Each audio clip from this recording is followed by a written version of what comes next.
All right, we're now tackling the original 1931 Dracula. Whew. All right. So, by the time that I had saw this, I had like seen stuff like a lot of like parody stuff of Dracula. I mean, go into something like Love at First Bite. It's even like something like, Hotel Transylvania, where, Sandler actually does a pretty funny job doing Dracula, and I never thought I would say that.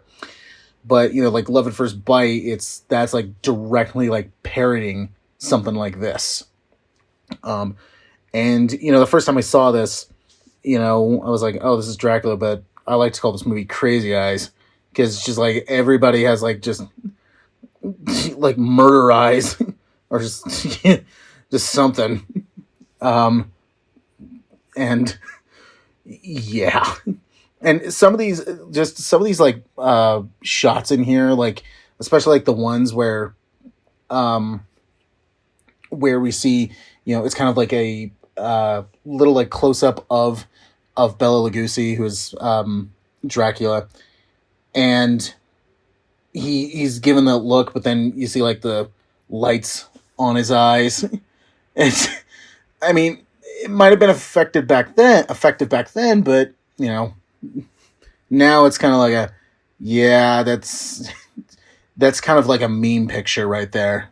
But anyway, so I didn't see this until later, like after I'd seen other versions of Dracula. And so when I finally sat down to start watching some of the Universal monster films some years ago, and finally got to this, I was like, okay, now I understand why all these other movies, some of them are parodies and some are more accurate representations of the Dracula story. And so this is kind of like the, we can't really do all this stuff in Bram Stoker's Dracula book. So what we're going to do is just kind of, make him like real estate, have a real estate agent go and do that, which I know is part of the actual story. Very much kind of like what Nosferatu did, which I'm sure they took a lot from that version and said, well, this version, did the story actually pretty accurate, so we kind of have to be at least somewhat close to what that version did. And just with, it was almost 10 years later, and so we got this, which,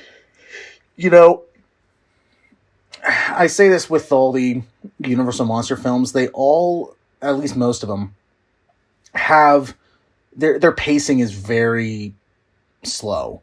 But then, of course, back then they didn't understand what the concept of pacing was. So, whatever.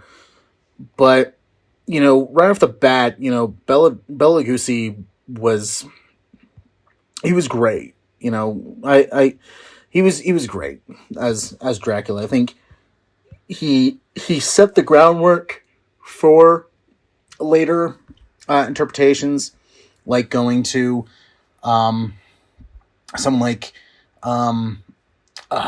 Christopher Lee's version, to then like Gary Oldman's version, just different representations, and even something that I think that movie Renfield did, because Renfield is the real estate agent that comes and he kind of bends him to his will, and kind of becomes his servant. What I did like about that film is there was a lot of scenes where they actually recreated this film, and I was like, all right, that's really cool. I like that. It's nice little details in there. But the fact that all the stuff they kind of had to figure it out as they went is still impressive. I mean, very much kind of like what Frankenstein did, and even, something like Wolfman. A lot of those, they had to figure those out as they went. because it was just like, yeah, we don't know how we're going to do this, but let's do it. And the fact that, this is almost 100 years old is quite impressive. Very impressive. So, performances I think are really good, especially like Crazy Eyes a lot. But as an actual like representation of Dracula, I think they got most of it down. They got most of it down, and because films back then had to be under an hour and 20 minutes, and so they didn't really have time to like do all this other stuff that later movies could do. But for the most part, they still do a really good job with it. Yes, its pacing is a bit slow. Yes, it does take its time quite a bit, but it's still very effective. And like I said, the fact that this is almost 100 years old is just insane. And I believe that this and Frankenstein came out the same year, and these two kind of kickstarted the whole Universal Monsters trend and that whole series of films, and how kind of that series was really the first universe of films. Not today, with like the MCU and DCU and stuff like that, and then all these other ones trying to say like, oh yeah, we're going to create a universe, and it's like, no, the hell you are not.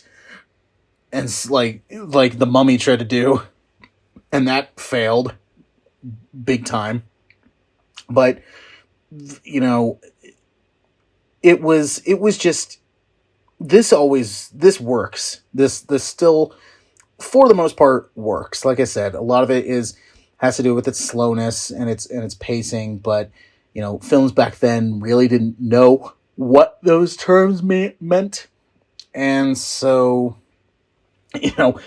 I give it a pass, especially for the time period. But I like how with Dracula, he stays in the shadows, and how like the like lights go on his eyes, and it feels very kind of like something later, something like Addams Family looked at these films and went, okay, how do we kind of take this kind of thing and parody it, but also make it its own thing. And so, and with Dracula, who knows how long it would have taken for us to get another or a Dracula movie if this didn't get made. It could have been another 10, 20, who knows how many years. And so, I give this one a great. This is a great. It's a classic if you haven't seen it. Obviously, go watch it because it's amazing for the time period. But for me, it's a great because there's some other ones where I'm like, I'd rather watch that one, but it still works and still very effective. And yeah, definitely a lot of crazy faces and crazy eyes in this one.